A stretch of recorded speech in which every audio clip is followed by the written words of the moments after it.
அடுத்து சிறப்புரை.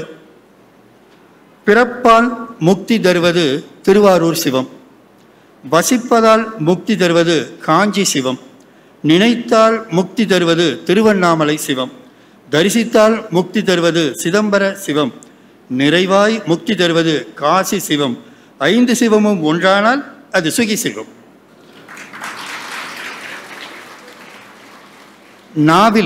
நாவில் சரஸ்வதி குடி புகுந்தாள், அதனால் பையில் லட்சுமி குடி புகுந்தாள், அதனால் இல்லத்தில் ஈஸ்வரி குடி புகுந்தார், ராஜேஸ்வரி வாழ்க்கை துணை.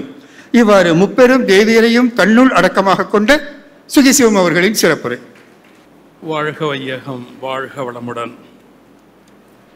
இன்றைய விழாவினுடைய தலைவர் அருள்நிதி ஐயா ஆறுமுகம் அவர்களை, வரவேற்புரை வழங்கிய இனிய சகோதரர் அருள்நிதி முரளி அவர்களே, தவம் நிகழ்த்திய பேராசிரியர் முத்துசாமி அவர்களே, இறைவணக்கம் வழங்கிய டாக்டர் சீனியம்மாள் சிங்காரவேல் அவர்களே, இங்கே முன்னிலை வகித்து சிறப்பித்து கொண்டிருக்கிற பெருமதிப்பிற்குரிய அருள்நிதி வி.எம். கந்தசாமி ஐயா அவர்களே, அருள்நிதி ஜி.கே. மோகன் அவர்களே, அருள்நிதி எஸ். பாலன் அவர்களே, வாழ்த்துறை வழங்கிய அருள்நிதி கே.எம். சுப்பிரமணியம் அவர்களே, இன்னும் இந்த அருமையான பணிக்கு நன்கொடைகளும் புதிய பணிகளில் தங்களை இணைத்து கொண்ட பெருமக்களுக்கும், தொடர்ந்து மகரிஷி அவர்களுடைய பயிற்சிகளை பின்பற்றி வாழ்வை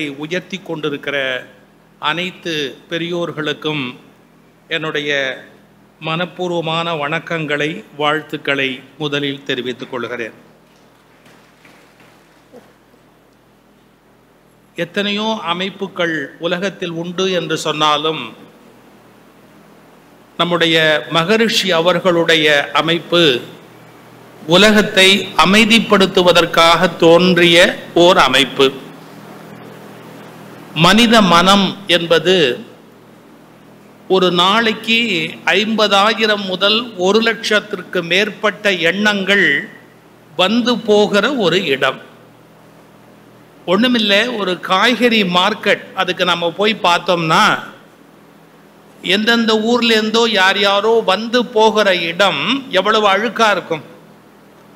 என்னதான் நீங்க சுத்தமா வச்சுக்கிட்டாலும் ஒரு காய்கறி மார்க்கெட் அல்லது ஏதோ ஒரு சந்தை கடை, எந்தெந்த ஊர்லேருந்தோ யாரோ வருவார்கள் போவார்கள் அப்படின்னு சொன்னா அந்த இடம் எப்படி இருக்கும்? நம்முடைய மூளை 50,000லேருந்து 1,00,000 எண்ணங்கள் தினந்தோறும் சம்பந்தம் இல்லாம வந்துட்டு போற இடம். அதுல ஒண்ணுக்கொண்ணு எதிரான எண்ணங்களும் உண்டு, ஒண்ணுக்கொண்ணு பகையான எண்ணங்களும் உண்டு, சம்பந்தமில்லாத எண்ணங்களும் உண்டு. இப்போ பாருங்களேன், ஒரு காரியத்தை செய்யறோம் அப்படின்னா சீக்கிரமா செய்யணும்னு நாம நினைப்போம். இப்ப கூட ஐயா ஆறுமுகம் அவர்கள் சொன்னார்கள், நிறைய வேலை நடந்து கொண்டு இருக்கிறது, அறிவு திருக்கோயில்கள் பல இடங்கள்ல தோன்றி இருக்கிறது, இவைகளெல்லாம் கட்டி முடித்து சாதிப்பது என்பது பெரிய வேலையாக இருக்கிறது, அதற்கு மக்களை திரட்டுவது, அதை புரிய வைப்பது என்பது பெரிய பணியாக இருக்கிறது என்று சொன்னார்கள். நாம ஒரு கட்டடம் கட்டுறோம்னு சொன்னா, இந்த பாருங்க, ஒரு சுவர் ஒன்று ஒருத்தர் கட்டுறார். அப்படி சுவர் கட்டும் போது என்ன பண்ணார், ஒரு கொத்தனாரை விட்டு கட்டினார், லேட் ஆகுது அப்படின்னு என்ன பண்ணார், 2 கொத்தனார் இருந்தா பரவாயில்ல, வேகமா கட்டுவாங்க அப்படின்னு சுவர் கட்டுறதுக்கு ஏற்பாடு பண்றார். இந்த கொத்தனார் எப்படி கட்டுவார்னு உங்களுக்கு தெரியும். இந்த பக்கமா சிமெண்ட் வச்சிருப்பாங்க, மணல் போட்டு குழைச்சி வச்சிருப்பாங்க. இப்படி ஒரு கல்லை எடுத்து வச்சுட்டு அந்த கொத்துக்கரண்டியால ஒரு தட்டு தட்டுவாங்க. அப்படி தட்டி அதை உக்காத்தி வச்சுட்டு அப்புறம் மறுபடியும் குனிஞ்சு இந்த பாண்டிலேருந்து சிமெண்ட் எடுத்து அந்த கல்லில் போடுவாங்க. அந்த இடைவெளியில 2 கல்லுக்கு இருக்கிற இடைவெளியில போடுவாங்க. இதான் கட்டுற முறை. இந்த பக்கத்தில் இருக்கிற கொத்தனார் இப்படி ஒரு கல்லை வச்சுட்டு இப்படி குனிஞ்சு சிமெண்ட்டை எடுக்கிற போது அந்த பக்கமா இருக்கிற கொத்தனார் கல்லை எடுத்து கீழே போட்டா, அப்புறம் அவரு ஒரு கல்லை வச்சுட்டு அவரு குனிஞ்சு சிமெண்ட் எடுக்கலாம்னு நினைக்கிற போது இவர் அந்த கல்லை எடுத்து வெளியே போட்டா 25 வருஷம் ஆனாலும் அந்த சுவரை கட்ட முடியாது. ஆனா தப்பா நினைக்காதீங்க, இந்த வேலை தான் நம்ம மனசுக்குள்ள நடக்குது.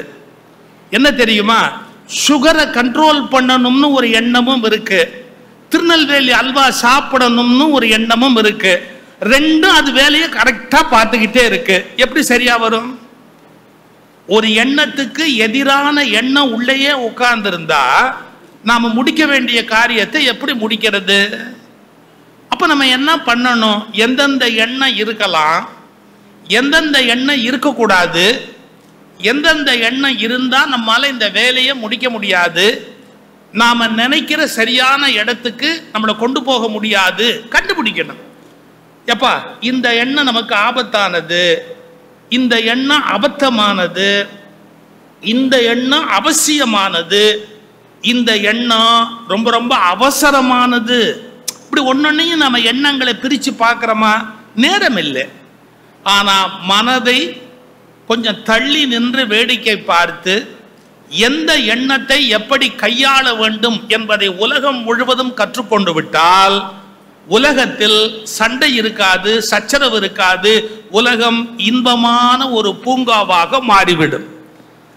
ஆனா இதற்கு முயற்சி எடுப்பதற்கு யாரும் இல்லை.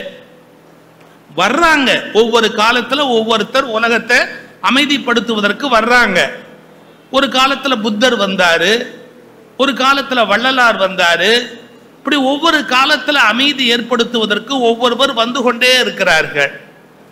ஆனா லட்சக்கணக்கான மக்களுடைய மனத்தை ஒரு மனிதர் சென்று சேர முடியாது என்று ஆயிரக்கணக்கான பேராசிரியர்களை உண்டு பண்ணி அவர்கள் மூலம் அதை கொண்டு போய் அவங்க அதுக்காக சன்னியாசம் வாங்கணும்னு இல்லை, காவி வாங்கணும்னு இல்லை, துறவு வாங்கணும்னு இல்லை, எந்த விதமான ஒரு என்ன வெவ்வேறு ஒரு தோற்றங்கள்ல மாற்றங்கள்லாம் பண்ணிக்கணுங்கிறது இல்லை. அவங்க இருக்கிற இயல்பின்படியே இருந்து கொண்டு அவரவர்கள் 4 பேரை 40 பேரை 400 பேரை நல்லவர்களாக மாற்ற முடியும் என்று ஒரு செயல் திட்டத்தை வரைந்து அதை செயல்படுத்தி வெற்றி கண்டவர்கள் தான் அருட்தந்தை வேதாத்ரி மகரிஷி அவர்கள். இப்ப நீங்க மற்ற இன்ஸ்டிடியூஷனுக்கு உள்ள போகணும்னா ட்ரெஸ் கோட் அப்படின்னு ஒண்ணு இருக்கு. ஒருத்தர் சன்னியாசி அப்படின்னா ஒரு மடத்துக்கு போனா அவர் காவி கட்டணும் அப்படிம்பாங்க. உங்களுக்கு பிடிக்குதோ பிடிக்கலையோ ஜடை வைக்கணும் அப்படிம்பாங்க. ஜடை வளரலன்னா கூட கவலை இல்லை, அது ஆலம்பால் போட்டு திரிச்சு அந்த ஜடையை பெருசா காட்டிக்கணும் அப்படிங்கிற ஒரு கட்டாயம் இருக்கு. இல்ல மொட்டை அடிக்கணும் அப்படின்னு இருக்கு. நிறைய இன்ஸ்டிடியூஷன்ல வேஷ்டியை இடது பக்கம் கட்டுறதா வலது பக்கம் கட்டுறதா அப்படின்னு பிரச்சனை இருக்கு. இதெல்லாம் எதுக்கு சொல்றேன்?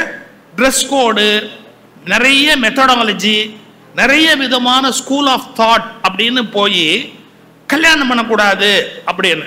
இன்னும் சில பேர் கல்யாணம் தான் பண்ணக்கூடாது. இது ரெண்டுக்கும் வித்தியாசம் இருக்கு. கல்யாணம் பண்ணக்கூடாது அப்படின்னா அர்த்தம் வேற, கல்யாணம் தான் பண்ணக்கூடாது அப்படின்னா வித்தியாசம். இதை விட ஒரு இன்ஸ்டிடியூஷன்ல ஒரு சீக்ரெட் இருக்கு. என்ன? புள்ள மட்டும் பெற்றுக்கூடாது. அதுக்கு மேல நான் விவரமா சொல்ல மாட்டேன். புள்ள மட்டும் பெற்றுக்கூடாது அப்படி ஒரு கண்டிஷன் இருக்கு. இந்த மாதிரி நூற்றுக்கணக்கான இன்ஸ்டிடியூஷன்ஸ் உலகத்துல தோணிக்கிட்டே இருக்கு. இப்ப அருட்தந்தையினுடைய இந்த நிறுவனத்துல நீ எப்படி இருக்கிறியோ அப்படியே இருப்ப. மனைவியோட இருக்கிறியா இரு, குழந்தைகளோட இருக்கிறியா இரு. இன்னும் முக்கியமான குவாலிபிகேஷன், அவங்கள விடாம இருக்கிறது தான் தகுதியே. அவங்கள விட்டுட்டு நீ ஓடணுங்கிறது அவசியமே கிடையாது. நீ ஞானம் அடையணும் அப்படின்னு இவங்களெல்லாம் அப்படியே தெருவில் விட்டுட்டு நான் அவங்க பின்னால போகணும் அப்படிங்கிற கட்டாயம் எல்லாம் கிடையாது. நீ வீட்டுக்குள்ள ஞானம் அடையலைன்னா காட்டுக்குள்ளையும் ஞானம் அடையவே முடியாது. வீட்டுக்குள்ள ஞானம் அடையிறது தான் ரொம்ப ரொம்ப ரொம்ப ரொம்ப இம்பார்ட்டன்ட். ஏன்னா அதான் பிரச்சனை தகிக்கிற இடம். எங்க காட்டுக்குள்ள போய் சாமியார உட்கார்ந்துருக்கிறதுல என்னங்க கஷ்டம்? நம்மால அங்க இருக்கிற மிருகத்துக்கு தான் இம்சை. ஆனா வீட்டுக்குள்ள அப்படி இல்லை, ஒவ்வொன்றும் ஒரு இம்சை இல்லையா? கணவனுக்கு மனைவி ஒரு இம்சை, மனைவிக்கு கணவன் ஒரு இம்சை, இது ரெண்டுக்கும் குழந்தைகள் ஒரு இம்சை, பக்கத்து வீட்டுக்காரன் அதை விட பெரிய இம்சை. இத்தனை இம்சைக்கு மத்தியிலையும் நீங்க நல்ல சந்தோஷமா ஆனந்தமா சிரிச்சு வாழ முடியும்னா அதுதானே சார் இன்னைக்கு அவசியமான ஒரு வாழ்க்கை முறை. இந்த மனித குலத்துக்கு தேவையான அவசியமான வாழ்க்கை முறையை உங்களுக்கு கற்றுக் கொடுப்பதற்காகத்தான் மனவளக்கலை மன்றங்கள் தோன்றின. இல்லறத்துல இருந்துகிட்டு மனசை எப்படி சந்தோஷமா வச்சிருக்கிறது, பிரச்சனை இல்லாம எப்படி வச்சுக்கிறது அப்படின்னு. மனசுல இருக்கிற எண்ணங்கள் சிக்கலுக்கு காரணம்னு சொன்னேன். எதிரெதிரான எண்ணங்கள் சிக்கலுக்கு காரணம்னு சொன்னேன். அப்போ மனசுல இருந்து அறிவை நோக்கி பயணம் பண்ணி நம்ம எல்லாரும் அறிவாளி ஆயிட்டா பிரச்சனையே வராதா அப்படின்னா அது அதை விட பெரிய பிரச்சனை. ஏன் தெரியுங்களா? அறிவுங்கிறது தர்க்கம் அப்படிங்கிற லாஜிக் அதுல போகும். தர்க்கத்தின்படி எது சரி அப்படின்னு ஒரு கேள்வி கேட்கும். சில விஷயங்கள் தர்க்கத்துக்கே ஒத்து வராது. இப்போ நம்ம குழந்தைய எடுத்து முத்தம் கொடுக்கிறோம்.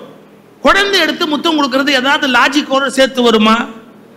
சுகாதாரத்தோட ஒத்து வருமா? அது ஏதாவது சயின்ஸோட ஒட்டு பார்த்தா அதுல ஏதாவது நியாயம் இருக்கா? சார், குழந்தை இப்படி சாப்பாட்டை போட்டு தேய்ச்சிட்டு சில குழந்தைங்க சாப்பிடும், சில குழந்தைங்க சாப்பாட்டை அயன் பண்ணும். பார்த்துருக்கீங்களா? இப்படி போட்டு தேய்க்கும். அப்படி தேய்ச்சிட்டு ஒரு பருக்கையை எடுத்துட்டு வந்து அப்பா பிற்காலத்தில் போடுறானோ இல்லையோ முற்காலத்திலேயாவது போடணும் அப்படின்னு சில பேர் அப்படி அந்த குழந்தை அப்படி ஒரு பருக்கையை எடுத்துட்டு வந்து அப்பா அப்படின்னு கொடுக்கும்.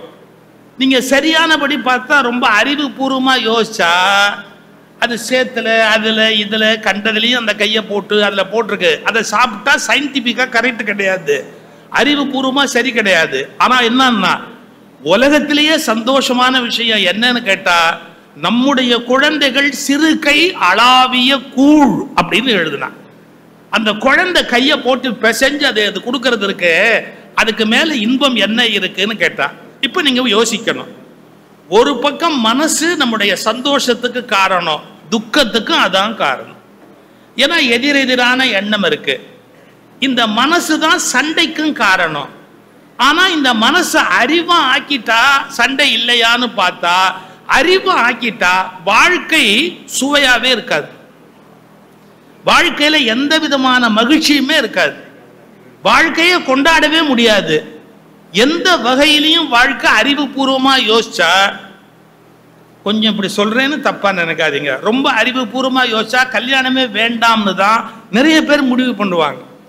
என்னத்துக்கு அது ஒரு இம்சை நமக்கு இருக்கிறதுக்கான. சார் நிஜமாவே இப்ப காலேஜ் பெண்கள்கிட்ட நான் பேசும்போது கேட்கிறேன், ஏம்மா கல்யாணம் பண்ணிக்கணுன்ற ஐடியா இல்லையா? எதுக்கு சார் நம்ம வாழ்க்கையில அனாவசியமா ஒரு ஆள் குறுக்க வரணும்ன்றாங்க. அவங்க சொல்ற வார்த்தை சாதாரண விஷயம் இல்லை. அனாவசியமா ஒரு ஆள் நம்ம வாழ்க்கையில எதுக்கு குறுக்க வரணும்? இதை கட்டு, இதை கட்டாத, இதை சாப்பிடு, இதை சாப்பிடாத, இப்படி போ, இப்படி போவாத, இந்த வேலைக்கு போகாது. எதுக்கு சார் நமக்கு இம்சை? சுதந்திரமா இருக்கிறோங்கிறாங்க. நான் சொல்றது வேடிக்கை இல்லை. இன்னைக்கு 30-32 வயசான பெண்கள் பல பேர் திருமணமே வேணாம் அப்படின்னு உட்கார்ந்து இருக்கிறாங்க. அந்த சுதந்திரமான உணர்வோடு இருக்கணும் அப்படிங்கிறதுக்காக. கொஞ்சம் யோசிச்சு பாருங்க, நம்மளைய இயற்கை எப்படி படைச்சிருக்குது அப்படின்னு கேட்டா எங்க மனசை பயன்படுத்தணும்னு தெரியணும், எங்க அறிவை பயன்படுத்தணும் அப்படின்னு தெரியணும். இது ரெண்டுமே ஒண்ணுக்கொண்ணு எதிரானது அப்படிங்கிறதுன்னு தெரியணும். ஆனா இது ரெண்டையும் சரியா பயன்படுத்தலைன்னா சந்தோஷமா இருக்க முடியாது, நம்ம மற்றவங்களுக்கு ஏற்ற மனிதனாவும் இருக்க முடியாது. இதற்கு தீர்வு காண்பதற்கு தான் 2 அமைப்பை உருவாக்கினார்கள் அருட்தந்தை அவர்கள். என்ன தெரியுங்களா? ஒரு அமைப்புக்கு பேரு மனவள கலை மன்றம். அதை கத்துக் கொடுக்கிற இடத்துக்கு பேரு அறிவு திருக்கோயில். மனம் என்பது இருக்க வேண்டிய இடத்துல இருக்கணும், அறிவு என்பது இருக்க வேண்டிய இடத்துல இருக்கணும். இதை சரியானபடி வைத்துக் கொண்டால் உலகம் இருக்க வேண்டிய இடத்தில் இருக்கும் என்ற உண்மையை மனவள கலை அறிவு திருக்கோயில் அப்படின்னு 2 வகையான நிறுவனங்களின் மூலமாக நமக்கு புலப்படுத்தினவர்கள் தான் அருட்தந்தை அவர்கள். இப்ப நான் சொன்ன பாருங்க, லாஜிக் அப்படிங்கிறது அறிவனுடைய உச்சம், தர்க்கம். அந்த காலத்துல ஆதிசங்கரர் புறப்படுவாரு, தர்க்க சாஸ்திரத்து மூலமா தான் மற்ற மதங்களை வெல்லுவார். அதே மாதிரி ராமானுஜர் புறப்படுவாரு, அவர் தர்க்க சாஸ்திரத்தின் மூலமா தான் அந்த பொருள் சொல்வதில் ஒரு வித்தை பண்ணுவார். புத்தர் அப்படி போவாரு, புத்தரை பல பேர் வந்து மடக்குவாங்க, அவர் தர்க்க சாஸ்திரத்தை எடுத்து வச்சு லாஜிக் அதை எடுத்து வச்சுதான் அந்த சமயத்தை வெற்றி கொள்ள பண்ணுவார். அதனால துறவிகள் படிக்கிற பாடத்திலேயே ரொம்ப முக்கியம் என்னன்னு கேட்டீங்கன்னா லாஜிக், தர்க்க சாஸ்திரம். அதுதான் ரொம்ப பெருசுன்னு கற்றுக் கொடுப்பாங்க. ஏன்னா தர்க்கத்துல வல்லவர்கள் தான் பிற மதத்தவரை ஜெயிக்க முடியும் அப்படின்னு தர்க்கத்தை கற்றுக் கொடுப்பாங்க. ஆனா சாக்ரட்டிஸ் காலத்திலேருந்து தர்க்கம் அப்படின்னு சொல்றோம் பார்த்தீங்களா, அடிப்படை. அதுவே கேள்விக்குரியது அப்படிங்கிற கருத்தும் உண்டு. இப்ப நான் சொல்றது எப்படின்னு கேட்டீங்கன்னா, எதை வைத்து நீங்கள் உலகத்தின் அறிவை முடிவு செய்கிறீர்களோ அதன் அடிப்படையான தர்க்கம் என்பது கேள்விக்குரியது என்பதல்ல, கேலிக்கு உரியது. என்ன வித்தியாசம்? கேள்விக்குரிய அல்ல, கேலிக்கு உரியது. ஒரு சின்ன உதாரணம் சொல்லட்டுமா? இப்ப நாங்க லா படிக்கிற போது 3 வருஷம் கோர்ஸ் எங்களுக்கு. பிஜிஎல்னு 2 வருஷம் டிகிரி, அப்புறமா பிஎல்னு 1 வருஷம் டிகிரி, 3 வருஷம் டிகிரி. பரீட்சை எழுதி நான்லாம் ஒழுங்கா எழுதி தாங்க டிகிரி வாங்கினேன். நல்லா எழுதி அதுக்கப்புறமா அதை திருத்தி அதில் மார்க் போட்டு அதுக்கப்புறமா டிகிரி கொடுப்பாங்க, லா டிகிரி அப்படிங்கிறது. சாக்ரட்டிஸ் காலத்தில் அப்படி கிடையாதுங்க, கிரேக்க நாட்டில் அப்படி கிடையாதுங்க. அவங்க தான் உலகத்தில் பல விஷயங்கள்ல முன்னுக்கு முதல் அடையாளமா இருந்தவங்க. அங்க எப்படி தெரியுங்களா, ஒரு குரு கிட்ட ஒருத்தன் போனோம், அவன் என்ன படிக்க விரும்புறான்னு சொல்லணும், அவர் கற்றுக் கொடுப்பாரு. கடைசியா என்ன பண்ணுவாரு, அந்த குரு அவங்களுக்கு பரீட்சை வைப்பார். பரீட்சை வச்சுட்டு அவனை வெற்றி பெற்றதாக அவர் சொல்லலாம். ஒரு 10 பேர் வந்து சோதிப்பாங்க, நிஜமாவே அவன் அப்படி வெற்றி பெற்றானா அப்படின்னு அந்த துறையில் உள்ளவங்க எல்லாம் வந்து சோதிப்பாங்க. ரைட், இவன் பாஸ் பண்ணிட்டான். எப்படி? இவன் பௌதீகத்துல பாஸ் பண்ணிட்டான், இவன் வந்து வரலாற்று துறையில பாஸ் பண்ணிட்டான், பொறியியல் துறை, தர்க்கம், இலக்கியம், இலக்கணம், இப்படி ஒவ்வொன்றிலையும் டெஸ்ட் வைப்பாங்க. இந்த கிரேக்க நாட்டில் சட்டம் படிக்கிற, அதாவது இந்த வழக்கம் என்று நான் பிஎல் டிகிரி சொன்ன பாருங்க, இது எப்படின்னா ஒரு குரு இருப்பார். அந்த குரு பாடம் நடத்துவார், ஒரு பையனை எடுத்து பாடம் நடத்துவார். பாடம் நடத்தி இனிமே இவன் தேறிட்டான் அப்படின்ன உடனே அவனுக்கு டெஸ்ட் வைப்பாங்க. ஆனா அதுக்கு குரு காணிக்க கொடுக்கணும், குருவுக்குன்னு இவ்வளவு காணிக்க அப்படின்னு காணிக்க கொடுக்கணும். இந்த படிக்க வந்த பையன் ஒருத்தன் குரு கிட்ட வரும்போதே ஒரு கண்டிஷன் போட்டான், நீ சரியா சொல்லி கொடுப்பியான்னு கேட்டான். எனக்கு சரியா சொல்லி கொடுப்பியா அப்படின்னு கேட்டான். ஏப்பா, சட்டத்துல சரியா சொல்லி கொடுக்கறதுனா என்ன அர்த்தம்? அதாவது நான் ஃபர்ஸ்ட் கேஸே ஜெயிக்கணுங்க, நான் போய் ஃபர்ஸ்ட் கேஸ் அப்பியர் ஆனா ஜெயிச்சிடணும், அந்த மாதிரி நீ சொல்லிக் கொடுக்க உனக்கு தெரியுமா அப்படின்னு கேட்டான். தாராளமா. இவர் சும்மா இருந்திருக்கலாம், அப்படி நீ ஜெயிச்சதுக்கு அப்புறம் ஃபீஸ் கொடுறாரு, ஜெயிச்சதுக்கு அப்புறம் ஃபீஸ் கொடுற, கவலைப்படாத அப்படின்னார். இவன் படிச்சாங்க. படிச்சு முடிஞ்ச உடனே அவர் சொன்னாரு, நீ படிச்சுட்டப்பா, நீ அறிவாளி ஆயிட்டு, அதனால நீ ஃபீஸ் கொடு, இப்போ நீ வெளியில போய் பிராக்டிஸ் பண்ணலாம், 10 பேர் கூப்பிடுவாங்க அப்படின்னு. ஃபீஸ் கொடுக்க மாட்டேன். ஏன்? நான் சரியா படிக்கல உங்ககிட்ட, நீங்க சரியா சொல்லி தரல, எனக்கு உங்களுக்கு போதுமான அறிவு இல்லைன்னா. இப்ப 2 பேருமா ஒரு நீதிமன்றத்தில் போய் வழக்கு நடத்த வேண்டி இருந்தது. அந்த நீதிமன்றத்தில் போன உடனே இவனுக்கு பாடம் சொல்லி கொடுத்த ஆசிரியர் இருக்கார் பாருங்க, பிரில்லியண்டா ஒரு ஆர்குமெண்ட் வச்சார். என்ன தெரியுங்களா, இந்த பையன் எனக்கு படிச்சதுக்கு டியூஷன் ஃபீஸ் கொடுக்கணும், கொடுக்க மாட்டேங்கிறான். இப்ப இந்த கேஸ்ல 2 வாய்ப்பு இருக்கு, ஒன்னு ஜெயிக்கலாம் இல்ல தோற்கலாம். நான் ஜெயிச்சாலும் அவன் ஃபீஸ் கொடுக்கணும்னு தான் வரும். கரெக்டா? ஜெயிச்சாலும் எனக்கு அவன் ஃபீஸ் கொடுக்கணும், ஏன்னா நான் ஜெயிச்சிட்டேன், எனக்கு பணம் கொடுக்கணுங்கிற தீர்ப்பு கிடைச்சிருச்சு, அவன் கொடுக்கணும். அவன் தோத்தாலும் எனக்கு ஃபீஸ் கொடுக்கணும். ஏன்? அவன் தோத்தா எனக்கு ஃபீஸ் கொடுக்க வேண்டிய கட்டாயம் எப்படி வருது? இந்த உலகத்துல அவனை நான் கொஞ்சம் மாற்றி சொல்றேன், அந்த வார்த்தை இன்னும் கொஞ்சம் ஆழமான ஒரு வார்த்தை. அவன் வந்து வெற்றி பெற்று விட்டான்னு சொன்னா அவன் எனக்கு ஃபீஸ் தர வேண்டியது இல்லை. வெற்றி பெற்று விட்டான்னு சொன்னா ஃபீஸ் தர வேண்டியது இல்லை. ஆனா தோற்று போய் விட்டான் அப்படின்னு சொன்னா நான் சரியா நடத்தல அப்படிங்கிற அர்த்தம் வரும். இந்த ஆர்குமெண்ட்டை யார் புடிச்சுக்கிட்டான் தெரியுங்களா? சிஷ்யம் புடிச்சுக்கிட்டான். இப்ப இவர் வழக்க வைக்கும் போது எப்படி சொல்றாரு, இந்த கேஸ்ல இவன் எனக்கு ஜெயிச்சா பணம் கொடுக்கணும், ஏன்னா கரெக்டா கத்து கொடுத்துட்டேன்னு அர்த்தம். ஜெயிச்சா இவன் ஜெயிச்சுட்டான்னா எனக்கு பணம் கொடுக்கணும். இவன் தோத்து போயிட்டா கூட நான் ஜெயிச்சுட்டதுனால இந்த வழக்குல எனக்கு வர வேண்டிய பணத்தை கொடுத்தாகணும். அதனால இவன் ஜெயிச்சுட்டாலும் தோத்துட்டாலும் எனக்கு பணம் கொடுக்கணும்னாரு வாத்தியார். அவன் அதை அப்படியே உல்டாவா திருப்பினான்.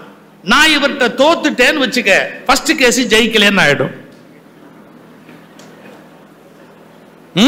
நான் இவர்கிட்ட தோத்துட்டேன்னா ஃபர்ஸ்ட் கேஸ் ஜெயிக்கலன்னு ஆயிடும், ஃபீஸ் கொடுக்க வேணாம். ஜெயிச்சிட்டாலும் நான் தான் ஃபீஸ் கட்ட வேண்டாம், ஜட்ஜ்மெண்டே வந்துருச்சு, அதனால நான் ஜெயிச்சாலும் சரி தோத்தாலும் சரி ஃபீஸ் கட்ட வேண்டிய அவசியம் இல்லைன்னா.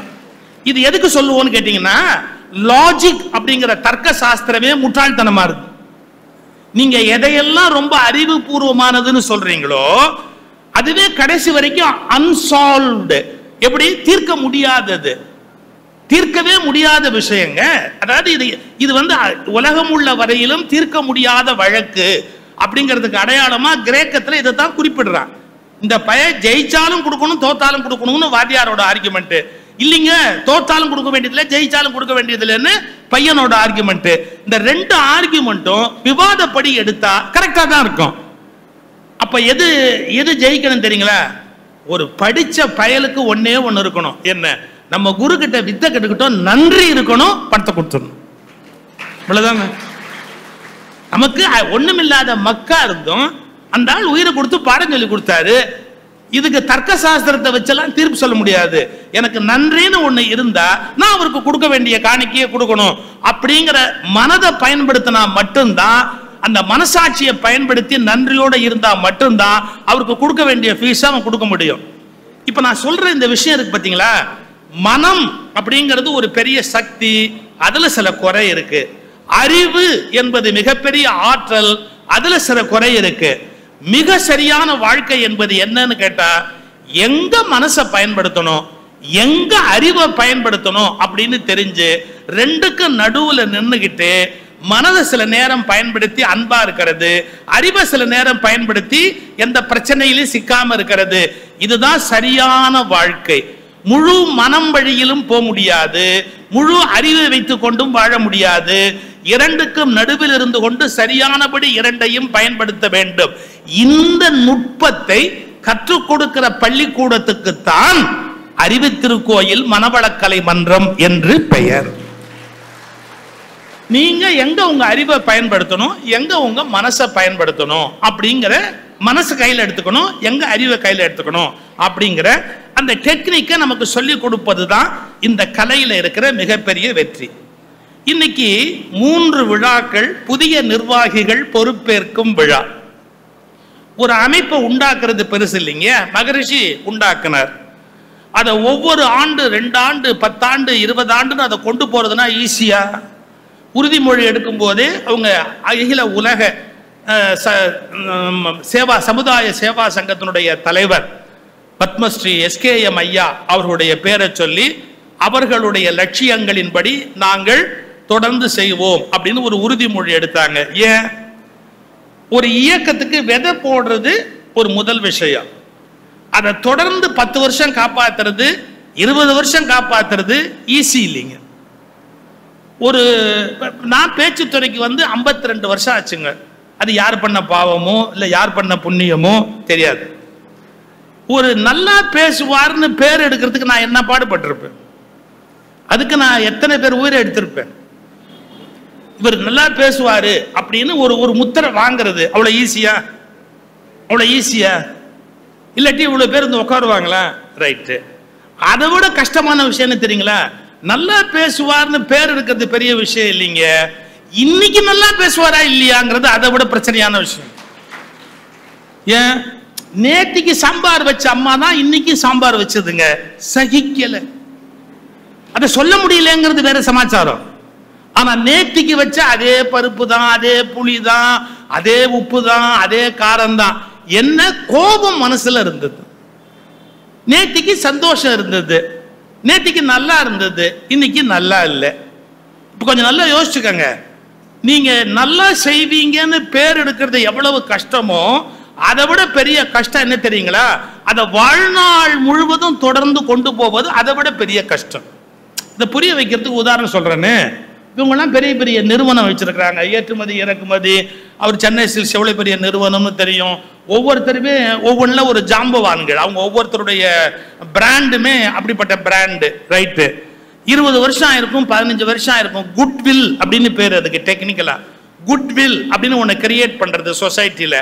குட்வில் ஏற்படுத்துவது எவ்வளவு கஷ்டமோ அதை விட பெரிய கஷ்டம் அந்த குட்வில்ல மெயின்டைன் பண்றது. மெயின்டைன் பண்றது பாருங்களேன். ராக்ஃபெல்லர் அந்த காலத்துல அமெரிக்காலேயே பெரிய பணக்காரர் அவர்னு சொன்னாங்க, ராக்ஃபெல்லர். இப்ப நிறைய பேர் வந்துட்டாங்க, அமெரிக்காலேயும் நிறைய பேர் வந்துட்டாங்க. அந்த காலத்துல உலகம் முழுக்க பணக்காரன்னு சொன்னா ஒரே ஒரு ஆள் பேர் சொல்லுவாங்க, ராக்ஃபெல்லர் அப்படின்னு. இப்ப நிறைய பேர் எப்படின்னா ராக்ஃபெல்லரு, அப்புறம் வந்து அதானி, அம்பானி, அப்புறம் வெளிநாடுகளில் எடுத்திங்கன்னா இந்த ஐடி தொழில், அதாவது கம்ப்யூட்டர் தொழில் பண்ணி வாரன் பஃபெட், இன்னும் நிறைய பேர் அது மாதிரி அது மாதிரி நம்ம 7ஆம் வட்ட கவுன்சிலரு இதெல்லாம் அந்த லிஸ்டோட சேர்ந்துட்டாங்க. உலக பணக்காரர்கள் பட்டியலில் அவங்களும் சேர்ந்துட்டாங்க. அவங்களும் சேர்த்துருவோம். இப்போ நமக்கு என்ன நஷ்டம், சேர்த்துருவோம். இப்போ எதுக்கு சொல்ல வர, இப்படி ஒரு பெரிய மனிதன் பேர் எடுக்கிறது ரொம்ப பெரிய கஷ்டம். ஆனால் அதை தக்க வைக்கிறது, ஒரு பிளேன்ல ராக்ஃபெல்லர் போயிட்டு இருக்கிறாரு, போகும்போது ஒரு வேலை பார்த்துக்கிட்டே போனார். அவர் என்னமோ ஒரு விஷயத்தை எடுத்து வேலை பார்த்துக்கிட்டு, இது வந்து வெற்றி பெற்ற மனிதர்களுடைய இயல்பு. சும்மாவே இருக்க மாட்டாங்க, அவங்க ஏதாவது ஒரு வேலை பார்ப்பாங்க, டயத்தை வேஸ்ட் பண்ண மாட்டாங்க. அப்படியே ஒரு வேலை பார்த்த உடனே பக்கத்தில் ஒரு காலேஜ் ஸ்டூடெண்ட்டும் உட்காந்துருந்தான். அவன் அவரை இப்படி பார்த்துட்டு, நீங்கள் தானே ராக்ஃபெல்லர் அப்படின்னு. ஆமாம். உலகத்தில் பெரிய பணக்காரன்னு உங்களை சொல்லுவாங்களே. ஆமாம். இவ்வளோ பணம் சம்பாதிச்சதுக்கு அப்புறமா எதுக்கு வேலை பார்க்குறீங்க? பணம் சம்பாதிக்கிறதுக்கு வேலை பார்க்கணும். நீங்கள் தான் இவ்வளோ பணம் சம்பாதிச்சிட்டீங்களே, அப்புறம் எதுக்கு வேலை பார்க்குறீங்க அப்படின்னா. அவர் சொன்னார், தம்பி இந்த பிளேன் கீழேருந்து மேலே வரணும்னா என்ன பண்ணணும்? கீழேருந்து மேலே வரணும்னா என்ஜின்லாம் ஆன் பண்ணணும். அப்போ நல்ல மேலே பறக்க ஆரம்பிக்கும். ரைட், இப்போ மேலே வந்துருச்சு இல்லைப்பா? ஆமாம். இன்ஜின்லாம் ஆஃப் பண்ணலாமா? என்னங்க நீங்கள், இப்போ இன்ஜின் ஆஃப் பண்ணால் தொப்புன்னு விழுந்துடாத. இதே தாண்டா, மேலே வர்றதுக்கும் என்ஜின் ஆன் பண்ணணும், மேலேயே நிற்கிறதுக்கும் என்ஜின் ஆன் பண்ணி ஓட்டிக்கிட்டே தான் இருக்கணும். மேலே வர்றது பெருசு இல்லைடா, தக்க வைக்கிறதுக்கும் அதே தாண்டா. இதை தக்க வைக்கணும்னாலும் அதே மாதிரி உழைச்சாதாண்டா தக்க வைக்க முடியும் அப்படின்னார். ஏறத்தாழ மனவளக்கலை மன்றம்லாம் ஒரு 10, 15, 20, 25 வருஷம் வளருது. இப்போ அவங்க இன்னைக்கு என்ன பண்ணியிருக்காங்க தெரியுங்களா? தக்க வைக்கிறதுக்கான வேலை பண்ணியிருக்காங்க. புதிய அறங்காவலர்கள், புதிய அறக்கட்டளைகள், அதை மேற்கொண்டு மகரிஷி எப்படி அதை விதைச்சாரோ அதை மேலே மேலே மேலே மேலே கொண்டு போய் அப்படியே தக்க வைக்கணும்ல, அதே உயரத்தில் அந்த பிளேன் பறக்கணும்ல. அதுக்கு என்ன பண்ணணும்? வெவ்வேறு நபர்கள் அறக்கட்டளை உறுப்பினராக வரணும். வெவ்வேறு பேர் சேர்ந்தாதான் அந்த அறிவு திருக்கோயிலை கட்டி முடிக்க முடியும். அதே மாதிரி நல்ல பேராசிரியர்கள் வந்தாதான் மகரிஷியினுடைய பாடத்தை சரியா சொல்லி கொடுக்க முடியும். அதன் வழியாக அவர்கள் மிகப்பெரிய மனமாற்றத்தை ஒவ்வொருவருக்குள்ளேயும் ஏற்படுத்த முடியும். இப்போ சாதாரண விஷயம் இல்லைங்க. ஒரு இண்டஸ்ட்ரி அப்படின்னு சொன்னா எத்தனை பிரச்சனை வரும்? லேபர் ப்ராப்ளம் வரும். லேபர் வரும்போதே வீட்டில் சண்டை போட்டு வந்திருப்பான், மிஷினில் கையை கொடுத்தான்னா விரல் போயிடும். ஏதாவது ஒரு நடந்து போச்சுன்னு சொன்னால் அது ஆபத்தில் போய் முடியும். யார் பொறுப்பு? முதலாளி தான் பொறுப்பாகணும். அதை நீங்கள் அமைதிப்படுத்தி அவங்களுக்கு நல்ல பயிற்சி கொடுத்து வந்த உடனே மனசு அமைதி ஆயிடுச்சு, மகிழ்ச்சி ஆயிடுச்சு, ஒருத்தரை பார்த்து ஒருத்தர் வாழ்க வளமுடன்னு சொல்லிட்டு அப்புறமா அவங்கவுங்க வேலையில் உட்கார்ந்தாங்கன்னா படபடப்பு இருக்காது, பரபரப்பு இருக்காது, நிதானமாக அந்த வேலையை செய்வாங்க. நமக்கு நூற்றுக்கணக்கான பிரச்சனை வர வழியில் வரும், வீட்டில் வரும், பஸ்ஸில் வரும், ட்ரெயினில் வரும், விதவிதமான ரூபத்தில் வரும், எத்தனையோ வகையில் வரும். சில சமயத்தில் நமக்கு பிரச்சனை எப்படி வரும்னா கைகால் முளைச்சு மாப்பிள்ளைங்கிற பேரில் கூட வரும். ஏன்னா இருக்கிற இம்சை காணாதுன்னு சொல்லி புதுசா உங்க மகளை கொஞ்சம் அடக்கி வைங்கம்மா. நடக்கிற காரியமா அது? அது ரொம்ப ஈஸியா முடிகிற காரியமா? அது முடியாது. நம்ம அப்பாவாலேயே முடியாத காரியம். அப்படி இருக்கும்போது நாம என்ன பண்ண முடியும்? உங்க மகளை கொஞ்சம் அடக்கி வைங்க, நான் சொன்னதையே கேட்கறது இல்லை. அவனுக்கு ஒண்ணு தெரியாது, எந்த வீட்லயுமே கேட்கறது இல்லைங்கிற பெரிய உண்மை அவனுக்கு தெரியணும். அது அவனுக்கு தெரியாது. மாப்பிள்ளையை சமாதானப்படுத்திட்டு அப்புறம் போய் நம்ம வேலையை போய் பார்க்கணும். இப்படி மாப்பிள்ளை சொல்லிட்டானேன்னு மனசோட போய் உட்கார்ந்தோம்னா என்ன நடக்கும்? கொஞ்சம் யோசிச்சு பாருங்க. நீங்க பார்க்குற வேலையில மெஷின்ல வேலை பார்த்தா ஆபத்து, ஃபைல் வேலை பார்த்தா மட்டும் நல்லா இருக்குன்னு நினைக்கிறீங்களா? கிடையாது. You will take wrong decisions. நீங்க ஃபைல்ல முடிவு எடுக்கும் போது கூட ஏற்கனவே ஒரு கோபத்தில் இருக்கிறீங்கன்னு வச்சுங்க, பட்டுன்னு ஒரு கோபத்தில் என்ன பண்ணுவோம்? தப்பான முடிவு எடுப்போம். அதனால தான் சில பெரிய மனிதர்கள் சொன்ன வாக்கியம், கோபத்தில் எந்த முடிவும் எடுக்காது. கோபத்தை எந்த முடிவும் எடுக்காது. பழைய காலத்தில் நீங்க சிம்பிளா பார்த்துருப்பீங்க, வீட்டில் ராத்திரி புருஷன் முன்னாடி சண்டை போட்டா அந்த வீட்டு பெரியவங்க எல்லாம் சொல்லுவாங்க, டே காலையில பேசிக்கலாம்டா, விடுற போய் படுங்கப்பா, அக்கம் மக்கள்லாம் வேடிக்கை பார்க்குறாங்க, காலையில பேசிக்கலாம். ஏன்? அவங்களுக்கு நல்லா தெரியும். இப்போதைக்கு அதை தள்ளி வச்சுட்டா கூட இரவு அந்த மனசு கூல் டவுன் ஆயிட்டா காலையில எந்திரிச்சா அது ஒரு பெரிய விஷயமாவே தெரியாது. ஒரு மனுஷனுக்கு அது சாதாரண விஷயமா போயிடும். அதை மறுபடியும் நினைவூட்டி கொண்டு சண்டை போட முடியாது. ஒரு சின்ன கேப் கொடுத்தா கூட போறோம். இந்த கேப் உங்களுக்கு எப்படி கிடைக்கும்? ஃபேக்டரிக்குள்ள வர்றீங்க, அலுவலகத்துக்குள்ள வர்றீங்க, அதே கோபத்தோட வந்தீங்கன்னா பெரிய சிக்கல் வந்துடும். அப்போ மனதுக்கு ஒரு பயிற்சி. எப்படி பயிற்சி? மூச்சை ஒழுங்குபடுத்துறோம், ஓம் சாந்தின்னு சொல்லி மனசை அமைதிப்படுத்துறோம். அப்புறம் நீங்க ஒவ்வொரு சக்கரால ஒவ்வொரு இடத்துலயும் உங்க எனர்ஜியை வச்சு வச்சு மேலே கொண்டு வரீங்க. அது ஒவ்வொரு சக்கரத்துல அது ஒவ்வொரு மாதிரி ஆக்டிவேட் பண்ணும், ஒவ்வொரு விதமான குண மாறுபாடுகளை உண்டு பண்ணும். அப்புறம் எல்லாம் அதை அமைதிப்படுத்தி அதை சாந்தப்படுத்தி கொண்டு உட்கார்றதால நீங்க ஃபைல் பார்க்குறீங்களா, கவர்மெண்ட் வேலையில் இருக்கீங்களா, நமக்கு கோபம் கூட வராது. அந்த ஃபைலில் இருக்கிற விஷயத்தை படிப்போம், இரக்கம் வரும், கருணை வரும், செய்ய வேண்டிய காரியத்தை செய்யும். இது நீங்க சாதாரணமா நினைக்காதீங்க, ஒரு 5 நிமிஷம் தான். ஆனா அந்த 5 நிமிஷம் அந்த பிரேயர் மைண்ட்ல முடிச்சுட்டு நம்ம உட்கார்ந்தோம்னா we can do wonders. மிகப்பெரிய அற்புதங்களையும் அதிசயங்களையும் நம்மாலே சாதிக்க முடியும். ஒன்றும் இல்லை, நீங்க எவ்வளவு வயசு வேணாலும் வாழுங்க இந்த உலகத்துல, 100, 110, 120 எவ்வளவு வேணா வாழுங்க. கூட்டி கழிச்சு இந்த உலகத்தை பார்த்தீங்கன்னா ஒரே வார்த்தை தான். இந்த உலகத்துல எல்லாரும் விரும்புறது ஒன்னே ஒண்ணுதான், ஒரே வார்த்தை தான். என்ன தெரியுங்களா? அது எங்கிட்ட யாரும் அன்பா இருக்க மாட்டாங்களா? இதுக்கு மேல உலகத்துல பெருசா ஒண்ணுமே கிடையாதுங்க. எங்கிட்ட யாரும் அன்பா இருக்க மாட்டாங்களா? இந்த எண்ணம் இல்லாதவங்க யாராவது இருக்காங்களா? நான் யார்கிட்ட அன்பா இருக்கணுங்கிறத பத்தி யாரும் யோசிக்க மாட்டாங்க, அது தெரியாது மக்களுக்கு. ஆனா எங்கிட்ட ஏன் அவர் அன்பா இல்லை, எங்கிட்ட ஏன் இவர் அன்பா இல்லை, எங்கிட்ட ஏன் அவர் சண்டை போடுறார், எங்கிட்ட ஏன் அவர் எங்கிட்ட அன்பா, இந்த கேள்வி இல்லாத உயிரே கிடையாது. எனக்கு எப்ப பொழுது போகல, கொஞ்சம் சும்மா பண்ண வேண்டியிருக்கனாலும் நான் இது உள்ள போய் யூடியூப்ல அனிமல்ஸ், விலங்குகளுடைய சில விஷயத்தை பார்ப்பேன். சார், சிங்கம்ங்கிறது என்ன சார்? அடிச்சு போட்டு ஒரு மனுஷனை கொதறக்கூடியது சிங்கம், கரெக்டா? புலி, அதுக்கு கோர பல்லு, அப்படியே கிழிச்சு எடுத்துரும். புலி காட்டுல போய் நின்றுகிட்டு ஒரு ஆளு சார் திடீர்னு ஒரு சவுண்டு கொடுத்து கூப்பிடுறான் சார், ஒரு பேர் சொல்லி கூப்பிடுறான். உள்ளே இருந்து ஒண்ணு ஓடியாருது, அங்கேருந்து பயங்கர வேகத்துல ஓடியாருது. அவன் கிட்டக்க வந்த உடனே தான் 2 கையை இப்படி தூக்கி அவன் தோள் மேல போட்டு இப்படி கட்டி கட்டி புரண்டு உருண்டு அவனை கீழே தள்ளி நாக்கால நக்கி கொடுக்குது. நாய் இல்ல, சிங்கம். என்னடா அப்படின்னா, அது குட்டியா இருந்த போது அவன் வீட்டுல வளர்ந்தது. அமெரிக்கால ஒரு குறிப்பிட்ட வயசுக்கு அப்புறம் குட்டி சிங்கங்களை வீட்டுல வச்சுக்க கூடாது, கொண்டு போய் காட்டுல விட்டுடணும். அவங்க வீட்டுல அது எவ்வளவு நாள் வளரலாமோ அவ்வளவு நாள் வளர்ந்ததுக்கு அப்புறமா முறைப்படி அதை காட்டுல கொண்டு போய் விடணுமே அப்படிங்கிறதுக்காக அவன் கொண்டு போய் சட்டப்படி அதை காட்டுல விட்டுட்டான். விட்டுட்டு 4-5 வருஷம் கழிச்சு அவனுக்கு அதை பார்க்கணும்னு ஒரு எண்ணம் வருது. தான் வளர்த்த சிங்கம் எப்படி இருக்கு அப்படின்னு பார்க்கணும்னு ஒரு எண்ணம் வருது. அதுக்கு ஒரு பேர் சொல்லி அவன் கூப்பிடுவான்.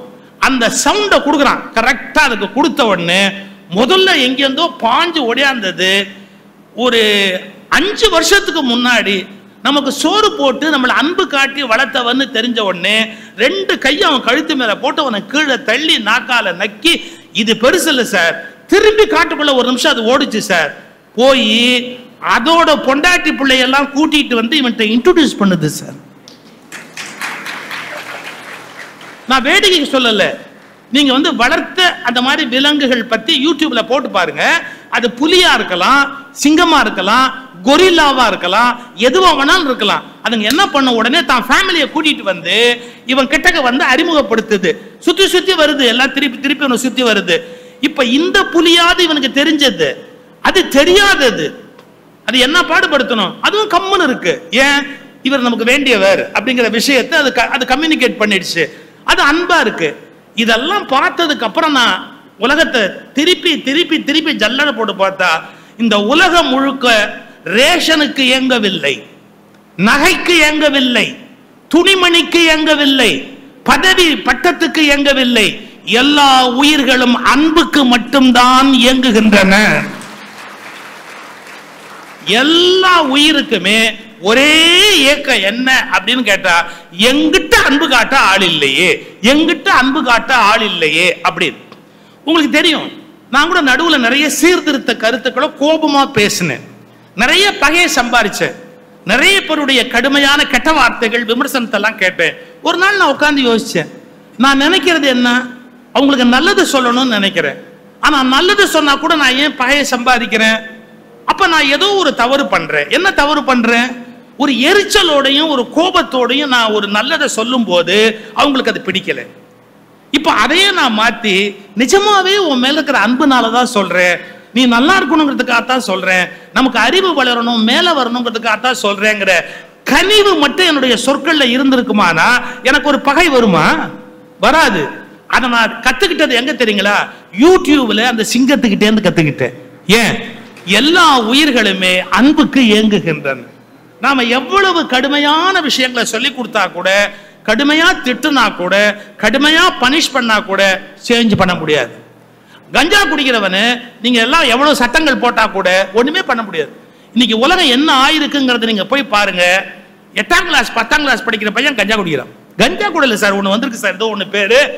என் ஃப்ரெண்டு ஒருத்தர் இப்ப எலெக்ஷன் வேலைக்காக ஒரு ஒரு ஒரு காலேஜுக்கு போனார். அதாவது காலேஜ்ல வகுப்பு நடக்குது, எலெக்ஷன் எப்படி பண்ணணும் அப்படிங்கிறதுக்கான வகுப்பு. அங்க போய் அந்த டேபிள் டிராவை திறந்து பார்த்தா அவன் அதை நல்ல சவச்சிட்டு துப்பி வச்சிருக்கான் உள்ளுக்குள்ள, ஏகப்பட்டது. இதெல்லாம் போதை தரக்கூடிய விஷயம். 15 வயசு 18 வயசு 20 வயசு வாழ வேண்டிய வயசு. இது கெடுதல்னு அவனுக்கு தெரிய வேண்டாமா? தப்பா நினைக்காதீங்க. இது கெடுதல் நம்ம அறிவு சொல்ல வேண்டாமா? தப்பா நினைக்காதீங்க. இது எதனால ஏற்பட்டதுன்னு நான் இப்ப சொல்றேன். தயவு செய்து நம்ம எல்லாரும் வெட்கப்படணும். என்ன? நம்முடைய வீடுகளில் பிள்ளைகளுக்கு கிடைக்க வேண்டிய அன்பு பூரணமாக கிடைக்காமல் போனதால் தான் அவர்கள் வேறு விதமான விஷயங்களில் தங்கள் கவனங்களை செலுத்துகிறார்கள். We have no time. We want to earn. கோடி கோடியா சம்பாதிக்கணும், லட்ச லட்சமா சம்பாதிக்கணும். நம்ம போஸ்ட், பெரிய போஸ்டுக்கு போகணும், அத்தை பண்ணணும், இத்தை பண்ணணும். என்னமோ பேரண்ட்ஸுக்கு மைண்ட் முழுக்க எங்கேயோ போயிடுச்சு. அதனால என்ன போச்சு, அந்த குழந்தைங்களுக்கு அன்பு செலுத்த, அதாவது அன்புல ஒரு ஹார்மோன் சுரக்கும் சார் உள்ளுக்குள்ள. சைக்காலஜி படிச்சவங்களுக்கு தெரியும். நீங்க ஹக்ன்றான் பாருங்க, கட்டி அணைக்கிறது. அப்படி நம்ம 15 வயசு பையனா இருக்கலாம், அப்பாவோ அம்மாவோ அண்ணனோ பெரியப்பாவோ தீய எண்ணம் இல்லாம அந்த குழந்தைகளை கட்டி அணைச்சு உச்சி மோந்து அன்பு காட்டுறதுக்கு 4-5 நபர் வீட்டுக்குள்ள இருக்கிறாங்க அப்படின்னா, என்னோட அபிப்பிராயம், அன்பு காட்டுவதற்கு வீட்டில் நிறைய பேர் இருக்கிற பிள்ளைகள் இது போன்ற போதை வஸ்துக்களை பயன்படுத்த மாட்டார்கள் என்று நான் தெளிவாக நம்புகிறேன். ஏன் தெரியுங்களா? அன்பு கொடுக்கக்கூடிய சுகத்தை எந்த போதை வஸ்துவும் கொடுக்காது. ஒரு உண்மையான அன்பு கொடுக்கக்கூடிய ஒரு சுகம் இருக்கு பாத்தீங்களா? அந்த கட்டி தழுவுற போது குழந்தைகளுக்கு வர உச்சிதனை முகந்தால் கர்வம் ஓங்கி வளருதடி, மெச்சி உன்னை ஊரார் புகழ்ந்தால் என் மேனி சிலிர்க்குதடி. நாம் பாரதி. அந்த குழந்தைக்கு அப்படி அப்பா அம்மா கொடுக்கிற அன்பு இருக்கு பாருங்க, நண்பர்கள், நல்ல நண்பர்கள் கொடுக்கிற அன்பு இருக்கு பாருங்க, அது மூலமா அந்த சுகத்தை கண்டுட்டவங்க வாழ்க்கையில வேற எந்த போதைப் பொருளுக்கும் அடிமையாக மாட்டாங்க. இது எவ்வளவு சின்ன விஷயம். இன்னைக்கு அவங்களுக்கு அந்த அன்பு கிடைக்கல. அவங்க வாழ்க்கையில கிறுக்குத்தனமா என்னென்ன பண்ணலாம், என்னென்ன தப்பு பண்ணலாம், எல்லா தவறுகளையும் செய்ய தொடங்குகிறார். அதனால இந்த உலகம் முழுவதும் எதற்கு இயங்குகிறது அப்படின்னு கேட்டா, அது இயங்குவதற்கான காரணம் என்ன அப்படிங்கிறத நாம புரிஞ்சுக்கணும். வாழ்க்கை மாறுதலுக்கு உட்பட்டது. என்ன வாழ்க்கை மாறுதலுக்கு உட்பட்டது? நேற்று போல் இன்று இல்லை. சினிமா பாட்டுதான், ஆனா அது 100க்கு 100 உண்மை. நேற்றுக்கு எப்படி இருந்ததோ அதே மாதிரி இன்னைக்கு இருக்கிறதுக்கு வாய்ப்பு கிடையாது. நேற்றைய விட இன்னைக்கு மாற்றங்கள் நிகழும். இப்போ எனக்கு அந்த ஒரு காலத்தில் இருந்த அளவு வேகமா விரைவா பயணம் பண்ணி போறது நடக்கிறது இதெல்லாம் கொஞ்சம் கொஞ்சமா குறையுது. பலவிதமான என்ன ஒரே சந்தோஷம்னு கேட்டா, நமக்கு நரைக்கும் போது அடுத்தவனுக்கு நரைக்குது அப்படிங்கிறது ஒரு சந்தோஷமான விஷயம். அதில் இன்னும் கூட சொல்ல போனா, நமக்கு சுகர்ல இன்னும் பல்லு விழலை, நமக்கு சுகர் இல்லாததால அவருக்கு பல்லு உழுந்துடுத்து அப்படிங்கிறது வேற சமயத்துல தெரிய வருது. அது ஒரு பக்கம் அப்படியே இருக்கட்டும். ஆனா இளமையில நாம இருந்த என்ன ஏக்கம் என்ன, முதுமையில் நாம இருந்த ஏக்கம் என்ன? When I was young, நான் படிச்ச ஒரு நல்ல ஒரு பொன்மொழி, when I was young I found it difficult to wake up. உண்மைங்க. நம்ம ஸ்கூல் பையனா இருக்கும்போது பெட்ல நீங்க எழுப்புறதுக்கு என்ன பாடு போடுவீங்க? ஏய் எந்திரிடா, ஸ்கூல் பஸ் வந்துரும்டா. அதுக்கு ஸ்கூல் பஸ்க்கே சில பேர் நாய் வண்டின்னு பேர் வச்சிருக்காங்க. அது இந்த கார்பரேஷன்ல நாய் பிடிக்கிற மாதிரி இந்த குழந்தைங்களை ஒரு 7-7:30 மணிக்கு அரை தூக்கத்தில் பிடிச்சி அப்படியே கூட்டிட்டு போயிடும். பாவம் இந்த குழந்தைங்களுக்கு. நீங்க சுலபத்தில் குழந்தைங்க எந்திரிக்காது, பார்த்திருக்கீங்களா? எந்திரிக்கவே எந்திரிக்காது. ஆனா அதே குழந்தைங்க பிக்னிக் போறாங்க ஸ்கூல்லன்னு சொல்லுங்க, 4 மணிக்கு எழுந்து உட்காந்து, மா எலுமிச்சம்பழம் சாதம் பண்ணிட்டியாமா, மா தக்காளி சோறு பண்ணிட்டியாமா, மா எனக்கு சிப்ஸ் கையில் கொடுக்குறியாமா. அன்னைக்கு மட்டும் 4 மணிக்கு எப்படி முழிப்பு வந்தது? இதுதான் நீங்க புரிஞ்சுக்கணும். நம்முடைய பல செயல்களுக்கு காரணம் நம்முடைய உடல் சோர்வு அல்ல, மனதின் சோர்வும் மனதின் மகிழ்ச்சியும் தான் நம் வாழ்வின் பல விஷயங்களை நிர்ணயிக்கிறது. இன்னைக்கு பிக்னிக் போறோம்னு சொல்லும் போது எப்படி 4 மணிக்கு எழுந்து உட்காந்தா? அதுவே நீங்க திங்கக்கிழமை காலம்பர ஸ்கூலுக்கு போகணும்னு சொல்லுங்க, 7 மணி வரைக்கும் முடியலம்பா. இயற்கை. இளமையான வயசுல when I was young I found it difficult to wake up.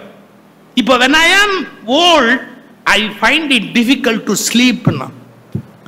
இப்ப தூக்கம் வர மாட்டேங்குது. அப்பெல்லாம் தூக்கத்துல இருந்து எந்திரிக்கிறதுக்கு மனசு வர மாட்டேன்னுச்சு. இப்ப என்னன்னா தூக்கமே வர மாட்டேங்குது அப்படின்னா, இந்த மாற்றம்ங்கிறது நம்மளால என்ன பண்ணாலும் தவிர்க்க முடியுமா? முடியாது. ஒண்ணு வேண்டாம், நீங்க குழந்தைங்க கிட்ட அன்பா இருங்க. நான் சொன்ன மாதிரியே கொஞ்சம் நான் பிள்ளைகள்கிட்டையும் கேட்டுக்கிறேன், என்ன உங்க அப்பா அம்மாவையும் விசாரிங்கப்பா. அம்மா நீ காப்பி சாப்பிட்டியா? அப்பா நீ வேலைக்கு போய் கால் நின்று வலிக்குதுன்னு சொன்னியப்பா, காலுக்கு நான் எண்ணெய் போட்டு விட்டுமா? அப்பா நான் வேணா உன் கால், அந்த காலத்துல எங்க அப்பாக்கெல்லாம் காலை பிடிச்சா ஒரணா கொடுப்பாரு. ஒரணாக்காக நான் காலை பிடிக்கல. நான் என்ன பெருமையா நினைக்கிறேன் தெரியுங்களா? அப்பாவுக்கு கால் பிடிச்சு விடுற அதிர்ஷ்டம் எனக்கு இருந்ததேன்னு நினைச்சு நான் சந்தோஷப்படுறேன். அப்பாவுக்கு கால் பிடிச்சு விடுற பாக்கியம் எனக்கு இருந்தது அப்படின்னு நான் சந்தோஷப்படுறேன். நமக்கு கால் மிதிக்கிறதுக்கு ஆள் இல்லையே. கொஞ்சம் யோசிச்சு பாருங்க. எங்க தாத்தா பாட்டிக்கெல்லாம் நாங்க கால் பிடிச்சு விட்டுருக்கோமே, எங்க அப்பா அம்மாக்கெல்லாம் கால் பிடிச்சு விட்டுருக்கோமே.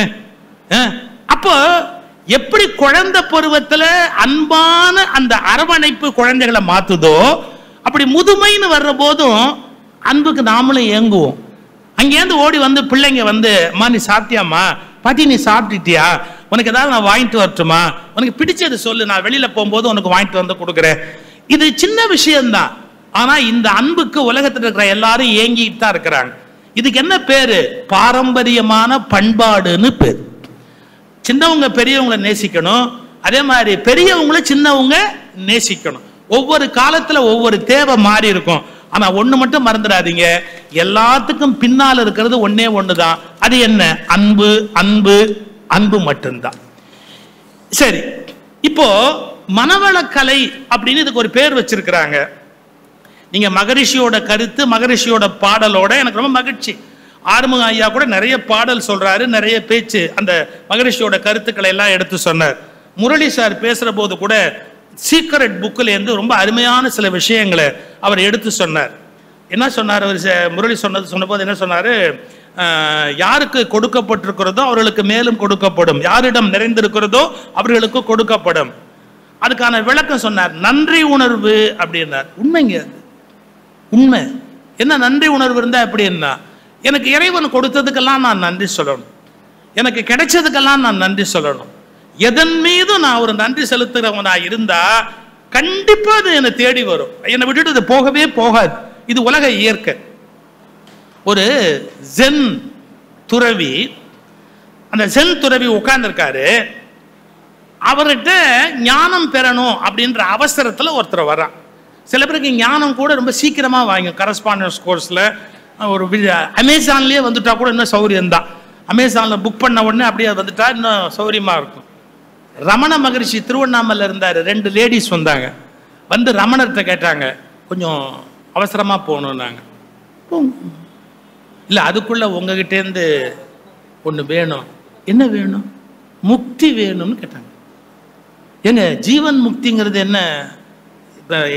பாக்கெட்ல வச்சிருக்கிறத எடுத்து கையில கொடுக்கறதுக்கு. ரமணர் அதுக்கப்புறம் ஒண்ணுமே பேசல, அப்படியே டக்குன்னு அப்படியே சைலண்ட் ஆயிட்டார். ரமணர் பேசாம இருந்தாரு. அந்த 2 லேடிஸும் கேட்டாங்க. என்ன கேட்டாங்க? ரயிலுக்கு அவசரமா போகணும், லேட் ஆயிடுச்சு, நீங்க முக்தி கொடுங்க. அவர் அப்பவும் ஒன்றும் சொல்லல, பேசாம உட்கார்ந்துருந்தார். அவங்க கிளம்பி போயிட்டாங்க. அப்ப ரமணர் சிரிச்சுக்கிட்டே சொன்னாரு, அவங்க வேற ஏதோ வேலையா திருவண்ணாமலைக்கு வந்தாங்க, அதுக்குள்ள முக்தியும் கிடைச்சா வாங்கிட்டு போலாமேன்னு வந்தாங்க. என்ன எங்க ஜீவன் முக்திங்கிறது எவ்வளவு பெரிய விஷயங்க. ஜீவன் முக்தி அடையணும்னு எத்தனை ஞானி எவ்வளவு தவம் கிடந்திருக்கான் தெரியுங்களா? அது ஏதோ ரமணர்கிட்ட போய் 2 மினிட்ஸ்ல அவர் பார்சல் பண்ணி கையில கொடுத்துட முடியுமா? அது என்ன பார்சல் அன்னபூர்ணா காஃபி வாங்குற மாதிரி வாங்குறதா? அது புரியல எனக்கு. எதுக்காக இது சொல்ல வர? இந்த ஜென் குரு கிட்ட வந்தவன் அவ்வளவு அவசரமா வந்தான், வேகமா ஓடி வந்தான். பாருங்க, வரும்போது செருப்பை தாறுமாறா கழட்டி விட்டான். டமால் டமால் இந்த செருப்பை கழட்டி விட்டான். அப்புறம் அந்த கதவு இருக்கு பாருங்க, அந்த கதவை டமால் டமீல்னு அடிச்சுட்டு உள்ள ஓடி மூச்சு இறைக்க வணக்கம் அப்படின்னு. அதெல்லாம் அப்புறம். எதுக்கு நீ செருப்பை தாறுமாறா கழட்டி விட்ட? எதுக்கு அந்த கதவை டமால் டிமில் அடிச்ச? அப்படி என்ன அவசரம் உனக்கு? எனக்கு ஞானம் பெறணும்னு அவசரம், எப்படியாவது ஞானம் பெறணும். அப்படியா? அப்போ ஒரு காரியம் பண்ணு. என்ன? அந்த செருப்பு கிட்ட போய் மன்னிப்பு கேளு. அவன் தானே ஏங்க, செருப்பு கிட்ட போய் ஒருத்தர் மன்னிப்பு கேட்பானா? அது ஒரு அஃறிணை பொருள், உயிரில்லாத அஃறிணை பொருள். அதுகிட்ட போய் மன்னிப்பு கேளுன்னு சொல்றீங்களே, நீங்கள் உங்க குருன்னு மதிச்சு நான் வந்தேன் பாருங்க, அதுக்கு என்னங்க தெரியும்? அஃறிணை பொருள். அப்புறம் கதவு கிட்ட போய் மன்னிப்பு கேளு அப்படின்னாரு. என்னங்க பேசுறீங்க? கதவு ஜடம், மரம், அதுகிட்ட போய் என்ன மன்னிப்பு கேட்கறது அப்படின்னு. அப்ப அந்த குரு சொன்னாரு, நீ வரும்போது உன் அவசரத்துக்கு செருப்பை கழட்டி விட்ட, உன் ஆத்திரத்துக்கு கதவை டமால்னு அடிச்ச. உன் அவசரத்தையும் ஆத்திரத்தையும் காட்டுகிற போது அது ஜடப்பொருள் என்ற அறிவு உனக்கு வரவில்லை. ஆனால் மன்னிப்பு கேள் என்றவுடன் அது உயிரற்ற ஜடப்பொருள் என்று என்னிடத்தில் சொல்லுகிறாய். போ, செருப்பிடத்தில் மன்னிப்பு கேள், கதவிடத்தில் மன்னிப்பு கேள், பிறகு உனக்கு நான் ஞானம் தருகிறேன் அப்படின்னார். You won't believe. முதல்ல அவனுக்கு இது பைத்தியக்காரத்தனமா தெரிஞ்சது. ஆனா மெதுவா அப்படி போய் அந்த செருப்பு கிட்ட போய் ஒரு வினாடி யோசிச்சான். எத்தனை வருஷமா இது என்னை தூக்கி சுமந்திருக்கு, எத்தனை வருஷமா நான் வெளியில போகும்போது என்கிட்ட நான் குத்த வேண்டிய முள்ள அது வாங்கி இருக்கு. இந்த வெயில்ல இப்போ அடிக்கிற வெயில்ல நடந்து போகும்போது காலில் செருப்பில்னா யோசிச்சு பாருங்களேன், என் காலில் ஏற வேண்டிய 108 டிகிரியை அதுதானே வாங்கிக்கிட்டு என்னை காப்பாத்தி இருக்கு. இவ்வளவும் நினைச்சு நினைச்சு நினைச்சு பார்த்தான், இந்த செருப்பு எனக்கு என்னெல்லாம் பண்ணிருக்கு அப்படின்னு நினைச்சா பாருங்க. அவனுக்கு அழுக வந்துருச்சு. செருப்பை பார்த்தான், என்னை மன்னிச்சுக்க அப்படின்னு. நேரா கதவு கிட்ட வந்தான். நீ எவ்வளவு பாதுகாப்பா இந்த வீட்டை காப்பாத்துற, எத்தனை சமயத்துல இங்கேருந்து பொருள் திருட்டு போக முடியாதபடி இதை சாத்தி வச்சுட்டு போக முடியுது. இப்படிப்பட்ட உன்னதமான ஒரு கதவை டமால்னு நான் அடிச்சேனே, நான் ஒரு முட்டாள், என்னை மன்னிச்சுக்க அப்படின்னு அவன் 2வது தடவையா கதவு கிட்ட மன்னிப்பு கேட்டு நேரா குரு கிட்ட வந்து வணங்குனான். வணங்கணும்னு சொன்னார், பாடத்தை தொடங்கலாமா அப்படின்னு குரு கேட்டார். அவன் சொன்னான் பாருங்க, பாடம் நிறைவு பெற்றதுன்னு. ஏன்? வேற ஒண்ணும் இல்லைங்க. இந்த உலகத்துல நான் சொன்னா நீங்க என்ன பைத்தியம்னு கூட பார்ப்பீங்க, சொல்லாட்டாலும் பார்ப்பீங்க. அதை பத்தில எனக்கு கவலையே கிடையாது. எந்திரிச்சு போகும்போது இந்த சேருக்கு நன்றி சொல்லிட்டு போங்க. நீங்க எந்திரிச்சு போகும்போது இந்த சேருக்கு நன்றி சொல்லிட்டு போங்க. உங்களை பைத்தியம்னு சில பேர் சொல்லுவான், நான் உங்களை ஞானின்னு சொல்லுவேன். இதான் வித்தியாசம். நான் உட்கார்ந்து இருக்கிறதுக்கு உங்க இடம் கிடைச்சது, என்ன ஒரு 2 மணி நேரம் அது தாங்குச்சு. எனக்கு எவ்வளவு கம்ஃபர்ட்டா இருந்தது, எவ்வளவு வசதி பண்ணி கொடுத்தது. ஒவ்வொரு விஷயத்தையும் நான் நன்றியோடு நினைச்சா, நீங்க ஜடப்பொருளிடத்திலேயே இவ்வளவு நன்றியோடு இருப்பீர்கள் என்றால் உயிர் உள்ள மனிதர்களிடத்தில் எவ்வளவு நன்றியோடு இருப்பீர்கள். நன்றி உணர்வு உள்ளவர்களுக்கு கொடுக்கப்படும், கொடுக்கப்படும், மேலும் மேலும் உலகத்தில் கொடுக்கப்படும். முரளி சொன்னார் பாருங்க, சீக்ரெட்ல இருந்து. அது உண்மை, அது எட்டர்னல் சீக்ரெட். இறைவா, எனக்கு இரவு படுக்க போகும்போது எனக்கு ஒரு நாள் கொடுத்த, இந்த நாள்ல எனக்கு எவ்வளவோ உணவு கொடுத்தேன், நான் தங்கறதுக்கு தூங்கறதுக்கு ஒரு தூக்கத்தை கொடுத்தேன். இதெல்லாம் பெரிய விஷயம் இல்லையா? நன்றி உணர்வோடு இருக்கிறவர்களுக்கு அவ்வளவு பெரிய மன அமைதி உலகத்துல கிடைக்கும். இது உண்மை.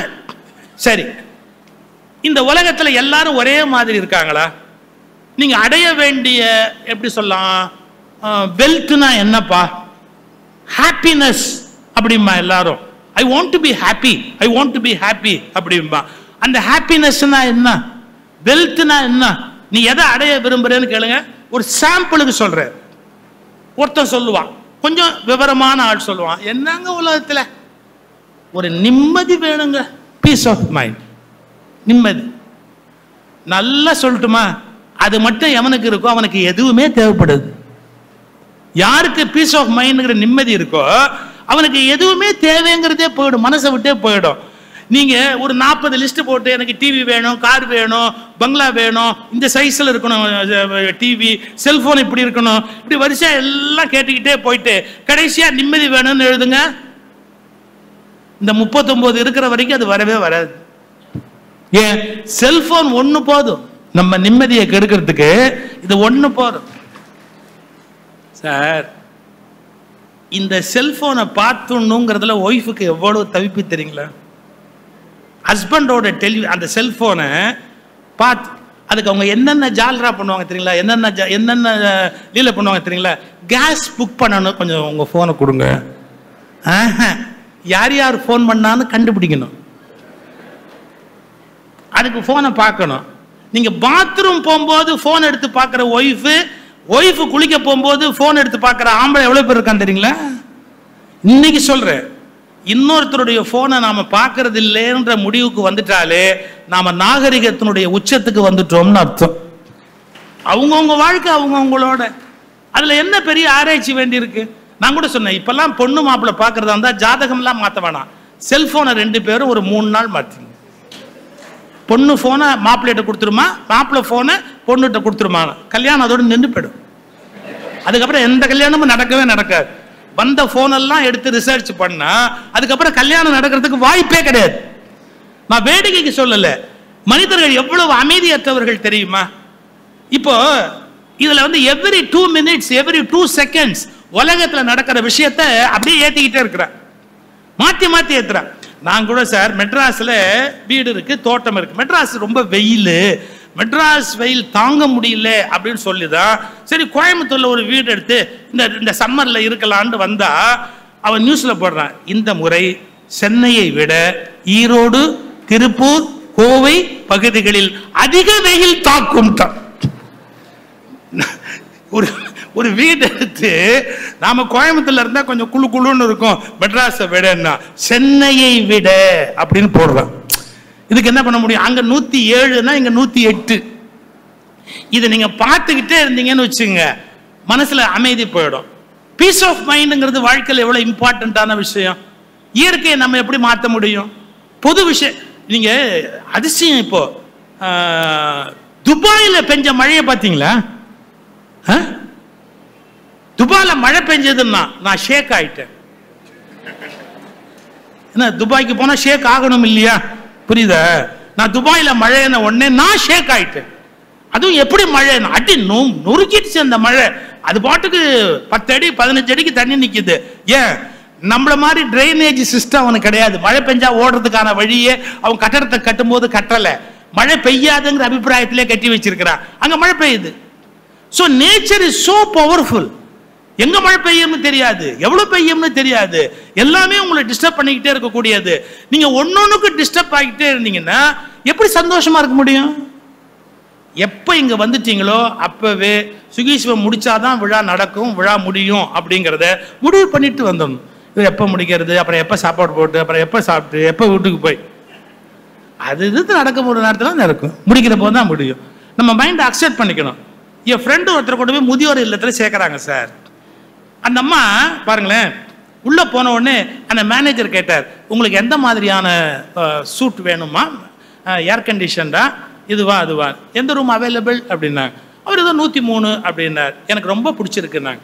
நீ இன்னும் பார்க்கவே இல்லையே, பார்த்தா தான் குறை தெரியும், பார்க்காமையே பிடிச்சிருச்சுன்னு முடிவு பண்ணிட்டா எந்த குறையும் தெரியாதுன்னாங்க. இது பெரிய விஷயங்க. நீங்க போய் உட்கார்ந்து 1000 குறை தெரியும், முதலே மைண்டை மேக்கப் பண்ணுங்க, என்ன அந்த இடம் தான் நமக்கு சொர்க்கம் அப்படின்னு, அதுல இருக்கிற குறை எதுவுமே தெரியாது. ஸோ அல்டிமேட் எய்ம் லைஃப்ல என்னன்னு கேட்டீங்கன்னா பீஸ் ஆஃப் மைண்ட். இப்போ இந்த பீஸ் ஆஃப் மைண்டுங்கிறத விட்டுட்டு வேற என்ன விஷயத்தை நீங்க லிஸ்ட் போட்டாலும் அந்த பீஸ் ஆஃப் மைண்டுங்கிறது வரலன்னா உங்களால நிம்மதியாவோ சந்தோஷமாவோ இருக்க முடியாது. நான் ஒரு லிஸ்ட் வெஸ்டர்னஸ் சைக்காலஜில எடுத்திருக்காங்க. பொதுவா உலகத்தில் இருக்கிற மனிதர்கள் எதையெல்லாம் ஹாப்பினஸ்னு சொல்றாங்க அப்படின்னு, living life on my own terms. சில பேர் சொல்லுவாங்க எல்லாம் நான் தான் முடிவு பண்ணணும், எனக்கு என்ன சாப்பிடணுங்கிறத நான் தான் முடிவு பண்ணணும், எனக்கு எங்க தூங்கணுங்கிறத நான் தான் முடிவு பண்ணணும், என்னை பத்தி எல்லா விஷயமும் நான் தான் முடிவு பண்ணணும். சில பேருக்கு அந்த ஈகோயிஸ்டிக் பர்சனாலிட்டி உண்டு. அவங்க என்ன சொல்லுவாங்க, living life on my own terms. நான் இப்ப சொல்ல போற செய்தியை யாருமே நம்ப மாட்டீங்க, ஆனா அது உண்மை. சொல்லட்டுமா?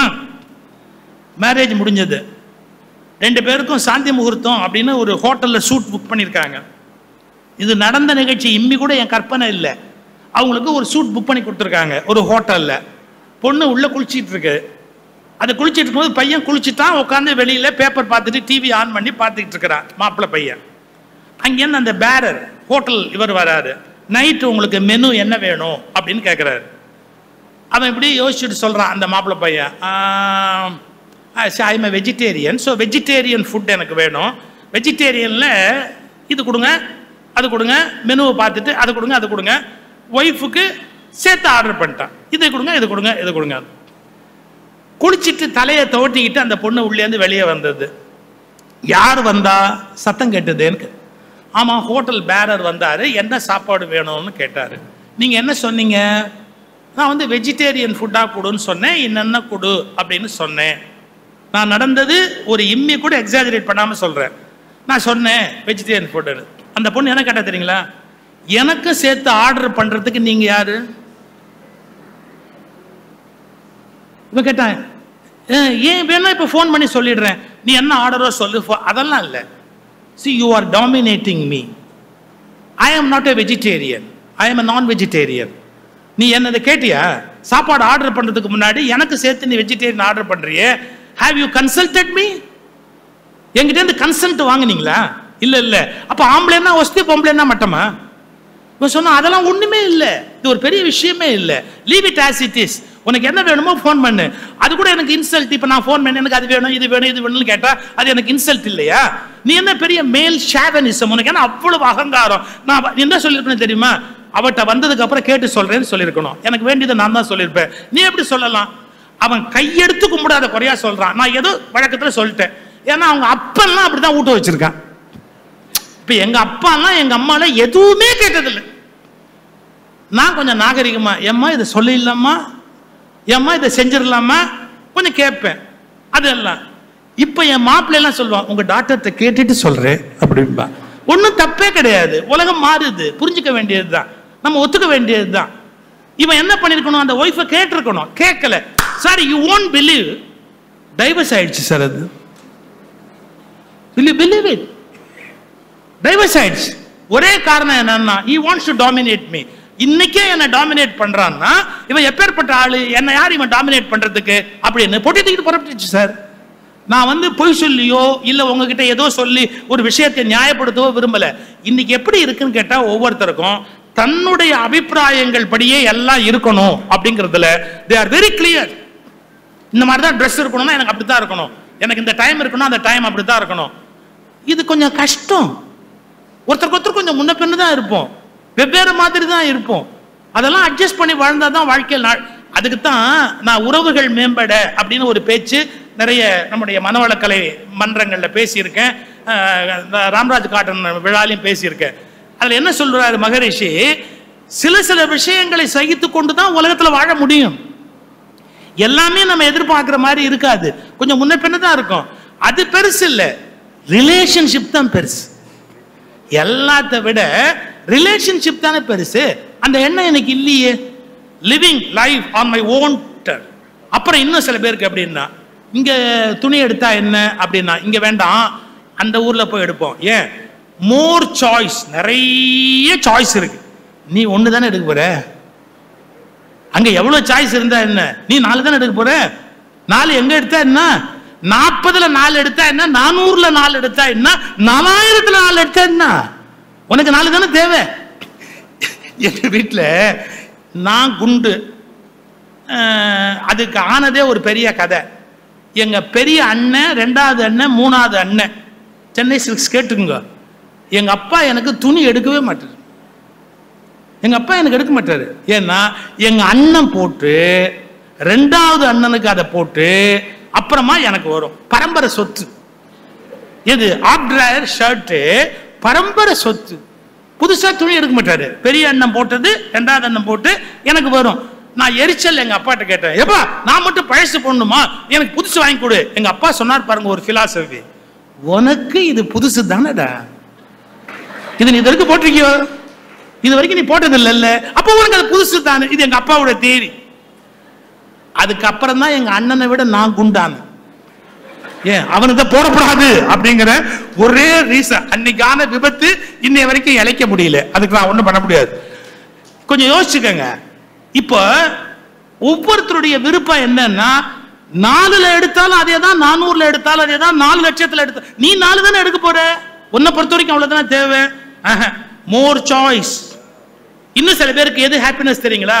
மோர் டைம், நிறைய டைம் லெஷர்லியா எனக்கு இருக்கணும். இன்னும் சில பேருக்கு மோர் ஹாப்பினஸ், இதை சாப்பிட்டா சந்தோஷம், இது இன்னும் கொஞ்சம் சாப்பிட்டா கிடையாது. சைக்காலஜி படிச்சவங்களுக்கு தெரியும், முதல் உருண்டை தான் இனிக்கும், 2வது உருண்டை இனிக்கிற மாதிரி தெரியும், 3வது உருண்டை பெரட்டும். 4வது வாந்தி எடுக்க வரும்.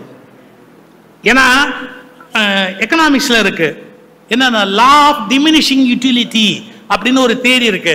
ஒரே பொருள் மீண்டும் மீண்டும் நீங்கள் அனுபவிக்க தொடங்குகிற போது உங்களுக்கு அதனுடைய மேல இருக்கிற விருப்பம் குறைஞ்சே போயிடும், டோட்டலா குறைஞ்சு போயிடும். ஆனா சில பேர் அப்படி இல்லை, அதை நிறைய, இப்போ ஒரு உணவுப் பொருள் இருக்கு வச்சுங்க, நல்ல பொருள், அதை நிறைய சாப்பிடணும். இந்த பஃபேக்கு போனா சில பேர் 5 வடை எடுத்து வச்சுக்கிறான். ஒரு வடையே எடை, வடை இல்லப்பா அது எடை, அது 5 வடை. ஏமா ஹோட்டலில் போய் 5 வடை சாப்பிட்டா எவ்வளோ பில்லு, நீங்க பஃபே தானே, எடுத்து 5 வடையை வச்சுக்க, மற்றதெல்லாம் விட்டுவிடு, இட்லி எல்லாம் வேணாம் நிறுத்திடலாம் அப்படின்னு நினைக்கிறான். சாரி, மோர் நிறைய இருந்தாதான் சந்தோஷம் நினைக்கிறான் பாருங்க, அவனுக்கு ஆபத்து. இன்னும் சில பேர் எப்படின்னா மோர் ஃபிளெக்சிபிலிட்டி, இந்த உலகத்துல நிறைய எலாஸ்டிசிட்டி ஃபிளெக்சிபிலிட்டி இருந்தாதான் சந்தோஷமா இருக்க முடியும். இன்னும் சில பேருக்கு மோர் டிராவல், ஒரு இடத்துல நிம்மதியாவே இருக்க மாட்டாங்க, நடந்துகிட்டே இருப்பாங்க. மோர் எக்ஸ்பீரியன்சஸ், புதுசு புதுசா அனுபவம். Freedom to pursue my passion, எனக்கு என்ன பிடிச்சிருக்கோ அதை தொடர்வதற்கான வாய்ப்பு. More time with loved once, that is true, உண்மைங்க. அதுக்கு பேரு ஆக்சிடோசின் பேரு, அது ஒரு வகையான ஹார்மோன். அது எங்கடா சுரக்கும்னு கேட்டான், கல்யாணம், நம்ம உறவுக்காரங்க ஒரு 30 பேர் ஒன்னா உட்காந்து கேலி கிண்டல்லாம் பண்ற பார்த்தீங்களா, அப்ப நம்ம உடம்புல இருந்து ஒரு ஹார்மோன் சுரக்குது. அது என்ன பண்ணும்னு கேட்டீங்கன்னா உடம்புல இருக்கிற பல வியாதியை அழிச்சிடும். நீங்க டேப்லெட்ஸ் அது இது போடுறதை விட சிரிச்சு பேச்சு எல்லாம் அண்ணன் தம்பி உறவுக்காரங்க எல்லாம் ஒன்னா சேர்ந்து கேலியும் கிண்டலும் பண்றோம் பார்த்தீங்களா, ஃப்ரெண்ட்ஸ் எல்லாம் ஒன்னா சேர்ந்து ஒரு கூட்டமா, அது முடிஞ்ச உடனே ஒருத்தர் கையை குலுக்கிட்டு ஒருத்தர் சிரிச்சுக்கிட்டு உன்னை அப்புறம் பார்க்குறேன் அப்படின்னு தட்டி கொடுத்துட்டு போறோம் பார்த்தீங்களா, அந்த நேரத்தில் உங்க உடம்புல சுரக்கிற ஹார்மோன்ஸ் இருக்கு, அது 100 B12 மாத்திரைக்கு சமம். அது உங்களுக்கு அவ்வளவு பெரிய மகிழ்ச்சியை. More time with loved once. அப்புறம் லெஸ் ஒரி, எவ்வளோ கவலை குறைவா இருக்கோ அவ்வளோ லெஸ் ப்ரெஷர். இது சைக்காலஜியில் சொல்றான் என்னென்ன விஷயங்கள் மனிதனுக்கு சந்தோஷத்தை கொடுக்கின்றன அப்படின்னு. இதையெல்லாம் நம்ம தேடி தேடி இது எனக்கு இதை கொடுக்குது, இது எனக்கு கொடுக்கல அப்படிங்கிற ஒரு கணக்கை நான் வாழ்க்கையில் ஏற்படுத்தணுமா இல்லையா? சரி, நான் பேசினா மணிக்கணக்காக பேசிக்கிட்டே போவேன். எனக்கு 1 ஹவர்னு கொடுத்தாங்க, 1 ஹவர் முடிஞ்சு போச்சு. அதில் கரெக்டாக நான் முடிச்சுக்கிறது தான் நல்லது. ஒன்று மட்டும் சொல்லிட்டு நான் முடிச்சுக்கிறேன். ஒரு தலைப்புன்னு கொடுத்தாங்க, தொண்டாற்றி இன்புறுவோம் அப்படின்னு. எனக்கு வேணும் எனக்கு வேணும் எனக்கு வேணும்னு நான் எனக்கு வேண்டியது இந்த உலகத்தில் சேர்த்துக்கிட்டே இருக்கிற வரைக்கும் அது சந்தோஷம் மாதிரி தெரியும். ஆனா ஆழமா யோசிச்சு பார்த்தா அது சந்தோஷமா இருக்காது, கவலையால தான் போய் முடியும். இதுதான் சீக்கிரம். தீபாவளிக்கு அப்பெல்லாம் வீட்டில் மைசூர் பாகு பண்ணுவாங்க, கடையில எல்லாம் வாங்க மாட்டாங்க. எங்க அம்மா மைசூர் பாகு தீபாவளிக்கு 4 நாள் முன்னாடி செஞ்சு அதுக்குன்னே ஒரு தட்டு இருக்கு. அந்த தட்டுல அதை அப்ப நாங்களாம் அப்படியே பயபக்தியா உட்காந்துருப்போம். அதுக்கு நல்ல பக்குவமா வரணும்னு சாமியெல்லாம் கும்பிடுவோம். சுறா நல்லா வரணும் நல்லா வரணும் அப்படி. அது நல்லா வந்தால் தான் நம்ம நல்லா சாப்பிட முடியும். எங்கள் அம்மா சொல்லுவாங்க, எல்லாம் தள்ளி போய் நில்லுங்க, எல்லாம் அந்த பக்கம் போங்க. நான் அந்த மைசூர் பாகு அதை கொட்டும் போது அந்த மேலே கொட்டி அந்த தட்டில் போட்டு தடவும் போது யாராவது குறுக்க வந்துடாதீங்க அப்படின்பா. நாங்கள்லாம் அப்படி நின்று அப்படி பார்த்துக்கிட்டே இருப்போம். அந்த ப்ரௌன் கலர் அப்படி அப்படி ஒரு மாதிரி வரும்போது டபக்கன்னு அப்படி எடுத்து அதுக்கு ஒரு உருளி ஒன்று இருக்கும், அந்த வெங்கல உருளி. அந்த உருளிலேருந்து அப்படியே பிடிச்சி அம்மா அப்படியே சாய்ப்பாங்க தட்டில்.